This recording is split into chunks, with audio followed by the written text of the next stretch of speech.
ನಮಸ್ಕಾರ ವೀಕ್ಷಕರೇ, ನಾನು ರೇಷ್ಮಾ. ನೀವು ನೋಡ್ತಾ ಇದ್ದೀರಾ ಕರ್ನಾಟಕ ಪವರ್ ಟಿವಿ ನ್ಯೂಸ್. ಇದೀಗ ಈ ದಿನದ ಪ್ರಮುಖ ಹೆಡ್ಲೈನ್.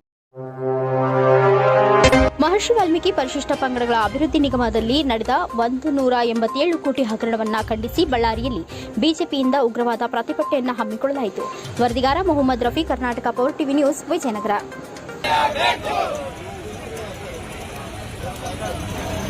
भारत माता के जय, बोलो भारत माता के जय। बेके बेको नाया बेको, बेके बेको नाया बेको, बेके बेको नाया बेको. ಎಲ್ಲವರೆಗೆ ಹೋರಾಟ, ಎಲ್ಲವರೆಗೆ ಹೋರಾಟ, ಎಲ್ಲವರೆಗೆ ಹೋರಾಟ, ಎಲ್ಲವರೆಗೆ ಹೋರಾಟ.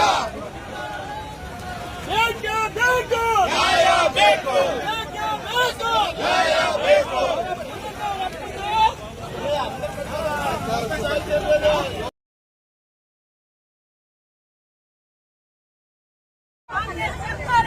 ಧಿಕ್ಕಾರ ಧಿಕ್ಕಾರ ಧಿಕ್ಕಾರ ಧಿಕ್ಕಾರ.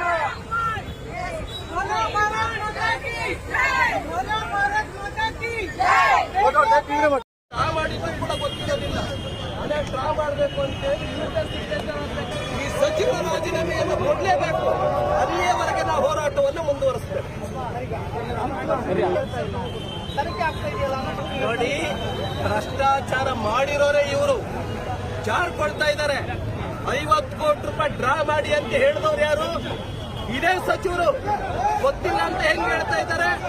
ಹಾಗಾಗಿ ಮೊದಲು ರಾಜೀನಾಮೆಯನ್ನು ಕೊಡಬೇಕು. ಈಶ್ವರಪ್ಪ ಅವರು ಕೊಟ್ಟಿದ್ರು ತಾನೇ, ಯಾರೋ ಸಂತೋಷ್ ಪಾಟೀಲ್ ಅಂತ. ಸಂತೋಷ್ ಪಾಟೀಲ್ ಆತ್ಮಹತ್ಯೆ ಮಾಡಿಕೊಂಡಾಗ ಈಶ್ವರಪ್ಪ ಅವ್ರದ್ದು ಏನೇನು ಪಾತ್ರ ಇರಲಿಲ್ಲ. ಆದರೂ ರಾಜೀನಾಮೆಯನ್ನು ಕೊಟ್ಟರು.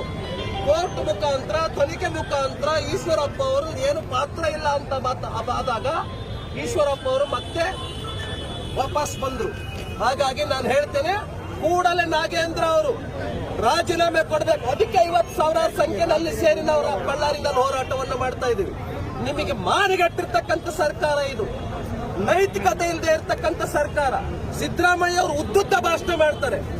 ಬಿಜೆಪಿ ಭ್ರಷ್ಟಾಚಾರ, ಈ ದೇಶದಲ್ಲಿ ಭ್ರಷ್ಟಾಚಾರವನ್ನು ಹುಟ್ಟು ಹಾಕಿದ್ದೆ ಕಾಂಗ್ರೆಸ್. ಸಿದ್ದರಾಮಯ್ಯ ಅವರು ಎಲ್ಲರಿಗೂ ಭ್ರಷ್ಟಾಚಾರ ಮಾಡೋದಕ್ಕೆ ಅವಕಾಶ ಕೊಟ್ಟಿದ್ದಾರೆ ಅಧಿಕಾರಿಗಳು. ಇದು 2ನೇ ಸೂಸೈಡ್. ಈ ಹಿಂದೆ ಒಬ್ಬರು ಆಲ್ರೆಡಿ ಸೂಸೈಡ್ ಮಾಡ್ಕೊಂಡಿದ್ದಾರೆ ಒಂದು ಮನೆಯಲ್ಲಿ, ಕಾಂಟ್ರಾಕ್ಟರ್. ಸಿದ್ದರಾಮಯ್ಯ ಅವರು ಕೂಡ ರಾಜೀನಾಮೆಯನ್ನು ಕೊಡಬೇಕು ಅಂತೇಳಿ ಈ ಸಂದರ್ಭದಲ್ಲಿ ಹೇಳೋದಕ್ಕೆ ಬಯಸ್ತೇನೆ. ಸಚಿವರನ್ನ ಉಳಿಸಿಕೊಳ್ಳುವಂತ ಪ್ರಯತ್ನ ಯಾಕೆ ಸರ್ಕಾರ ಮಾಡ್ತಾ ಇದೆ ಅಂತ ಹೇಳಿದ್ರೆ, ಈ ಮೂಲಕ ಅನೇಕ ಬಂಡವಾಳ ಹೊರಗಡೆ ಬರುತ್ತೆ, ಮುಖ್ಯಮಂತ್ರಿಗಳ ಬಂಡವಾಳ ಹೊರಗಡೆ ಬರುತ್ತೆ ಅನ್ನೋ ಕಾರಣಕ್ಕೋಸ್ಕರವಾಗಿ ಅವರಿನ್ನೂ ರಾಜೀನಾಮೆಯನ್ನ ಪಡಿತಾ ಇಲ್ಲ, ವಾಪಸ್ ಪಡಿತಾ ಇಲ್ಲ. ಹಾಗಾಗಿ ನಾನು ಕೂಡಲೇ